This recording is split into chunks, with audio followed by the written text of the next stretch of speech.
fall down and worship the golden image. The penalty for disobedience was absolute and terrifying. To be thrown into a blazing fiery furnace. The music played, and as one, the people of Babylon, princes, governors, and commoners alike, bowed low to the ground, their faces pressed to the dust in reverence to the king's idol.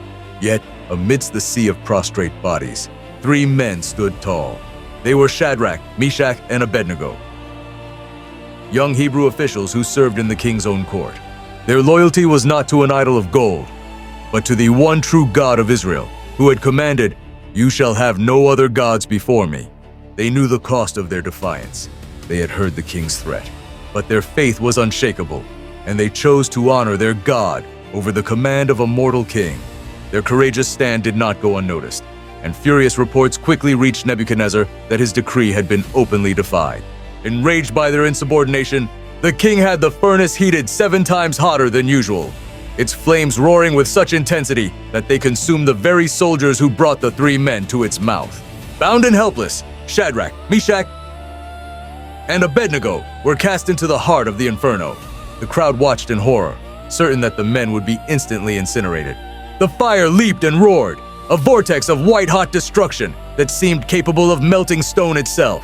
To all who witnessed it, this was a gruesome but certain end. But then, something impossible happened. Inside the furnace, where no life could possibly survive, 4 figures were seen walking. The ropes that had bound the 3 Hebrews were gone, burned away. Yet the men themselves moved freely and calmly amidst the flames. With them was a 4th figure, one whose appearance was described as being like a son of the gods, radiating a divine light that seemed to hold the very fire at bay. They were not screaming in agony. They were walking in fellowship, protected and unharmed, within the heart of the blaze. King Nebuchadnezzar, who had been watching from a safe distance, leaped to his feet, his face a mask of utter shock and disbelief. "Look!" he cried out, his voice trembling as he pointed a shake toward the furnace. "Did we not cast 3 men bound into the fire? But I see 4 men, unbound, walking in the midst of the fire, and they are not hurt." His counselors could only stare, dumbfounded, at the miracle unfolding before their eyes.